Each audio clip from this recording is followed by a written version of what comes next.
আসসালামু আলাইকুম। গল্পের আলাপন চ্যানেলে আপনাদের স্বাগতম। পড়ছি পুষ্প প্রণয় ধারা। লিখনীতে মিম আক্তার। পর্ব ১। ভোর ৫টা। হঠাৎ বিছানা থেকে হুমড়ি খেয়ে পড়ল ইরা। এতেই আরামের ঘুমের ১২টা বেজে গেছে ইরার। উঠে ইরা বলতে লাগলো, মানুষের জীবনে কতই না ভালো ভালো ঘটনা ঘটে, আর আমি এক, যা লজ্জাজনক ঘটনারই শেষ নেই। আহারে জীবন আমার। দীর্ঘ নিঃশ্বাস ফেলে ইরা চুপি চুপি দাদি আয়েশা সওদাগরের কক্ষে ঢুকল। এর অবশ্য যথাযথ কারণ আছে। আয়েশার মোবাইলটা, যেটা পেলেই একটু পাকিস্তানি ড্রামা দেখবে। আস্তে করে কক্ষে ঢুকলো এরা। আয়েশা বেগম বললেন, ওই দামরি, আমার মোবাইলখানা ধরবি না, তোর বাপরে ডাকমু কিন্তু। এই বুড়ি, তুমি মোবাইল দিয়ে কি করবে? তোরে তো জানবার লাগবো না, যা আমার কক্ষে থেকে। ইরা বিড়বিড় করে বলল, বুড়ি, একদিন দেখিস আমার জামাই অনেক দামি মোবাইল দেবে আমারে, তখন আমিও সারাদিন ড্রামা টিকটক দেখব। কিরে দামড়ি, যাবে? এক ঝাড়িতেই হুড়মুড়িয়ে দৌড় লাগালো এরা। এক দৌড়ে নিজের কক্ষে ফিরল।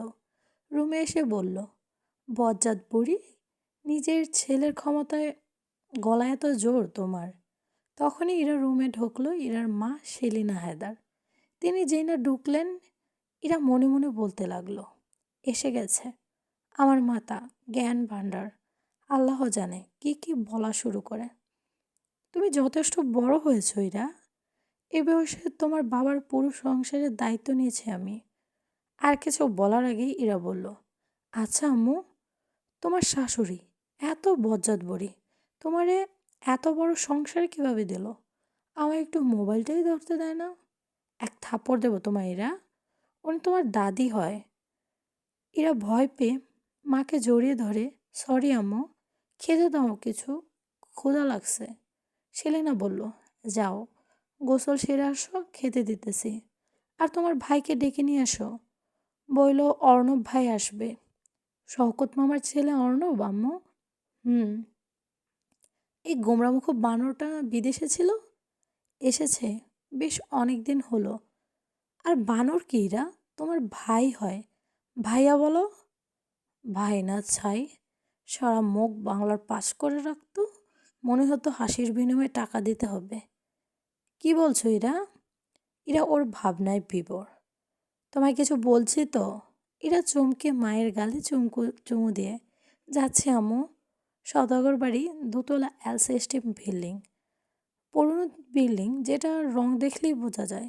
নিচতলায় মুরব্বীরা থাকে আর ওপরতলায় ছেলেমেয়েরা। সওদাগর বাড়ির প্রধান কর্তা ছিলেন ইলিয়াস সওদাগর। তার ছিল 2 ছেলে 2 মেয়ে। ছেলে আলী সওদাগর আর হাসান সওদাগর, মেয়ে রোকেয়া আর শোকেয়া। ইলিয়াস সওদাগরের মৃত্যুর পর থেকে আলী সওদাগরই হলো সওদাগর বাড়ির প্রধান কর্তা। আলী সওদাগরের 1 ছেলে 1 মেয়ে। ছেলে আবরার সওদাগর ইশাদ, মেয়ে অরোরা নওরিন ইরা। ছোট ছেলে হাসান সওদাগর, 2 মেয়ে 1 ছেলে। মেয়ে অথৈ নওরিন মীরা আর রুবাইয়া নওরিন উষা। ছেলে সাদমান সওদাগর ইফতি। ইরার পাশের রুমে ইশাতের। ইরা ডাকলো, ভাইয়া শোন। দরজায় ধাক্কা দিতে লাগলো, কিন্তু ইশাতের খবর নেই। ইরা চলে আসতে গিয়েও না এসে বলল, ভাইয়া, তোমার বেস্ট ফ্রেন্ড আসছে, তোমায় ডাকতেছে। ঈশাদ দরজার সাথে সাথেই খুলে বলল, কই শালা? তোমার শালা আসেনি, আসবে নাকি? বলল আম্মু তোমায় তুলে দিতে। ঈশাদ বলল, তোর এমন ফকিন্নির মতো লাগতেছে কেন?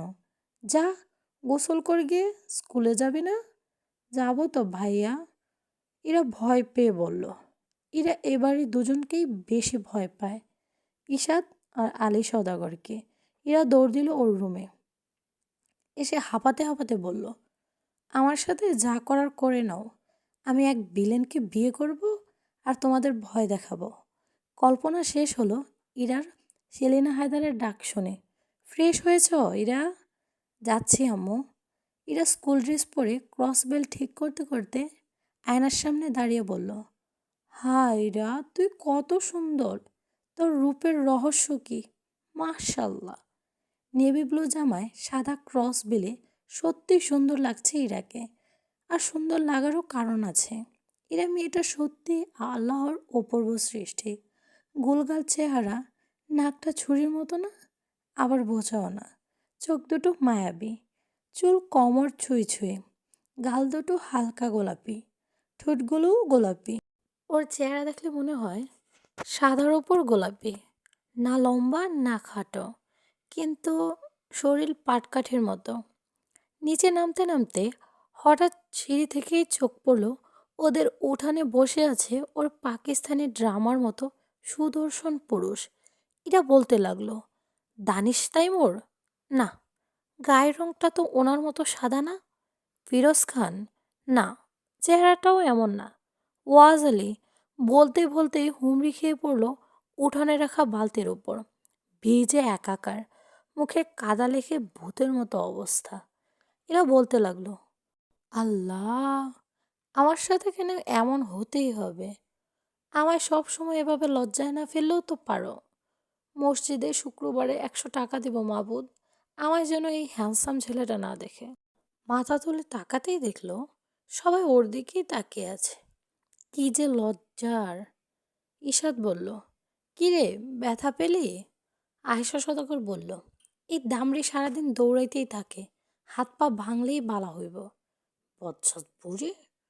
ইরা মনে মনে বলল, তোর পা ভাঙবো বুড়ি? ইরাকে টেনে তুলল ওর কাকি আকলিমা খাতুন। বলল, কি রে মা, ব্যথা পেয়েছিস? কনে ব্যথা পেয়েছিস মা? সেলিনা আকলিমাকে ডেকে বললেন, তোর তরকারি পুড়বে, রান্নাঘরে যা, এইটা ব্যথা পাওয়ার মেয়ে। ইরা কিছু বলবে তার আগেই চোখ পড়ল চেয়ারে বসে থাকা ছেলেটির দিকে। সাদা শার্ট, তার উপরে পুরো কালোর আস্তরণ, চোখে চশমা, হাতে ঘড়ি। এ তো পুরোই ফিরোজ খানের মতো। সেলিনা বললেন, এই অর্ণব, এটাই ইরা। ইরা মাথায় হাত। এ আম্মুর ভাইয়ের ছেলে? আল্লাহ, সেলিনা হায়দারের এই হ্যান্ডসাম ভাইপো! আগে তো এমন ছিল না। অর্ণব ইরার দিকে তাকিয়ে বলল, এ তো এখনো পিচ্ছি। আল্লাহ, এই হ্যান্ডসাম বান্দর কয় কি? মানুষ এতদিন পর কাউকে দেখলে বলে, এত বড় হয়ে গেছিস? এ বলে পিচ্ছি। আমারে পিচ্ছি কস? তোরে বিয়া করবো বান্দর, তোরে পিচ্ছির জামাই বানাবো, মনে মনে বলল এরা। এর মধ্যেই সেলিনা বললেন, এইটা আর বড় হবে না বাবা। ফুপি আম্মু, আমাদের বাসায় যাবে কবে তাই বলো, দাদা বলছে তোমাকে নিয়ে যেতে। ইতিমধ্যেই উঠানে আসলেন আলী আর হাসান সওদাগর।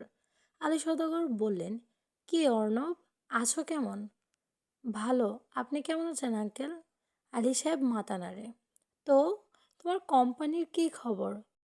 হ্যাঁ আঙ্কেল, চলছে, সামনে নির্বাচন, ব্যস্ত আর কি। তুমি কি নির্বাচনে দাঁড়াইবা?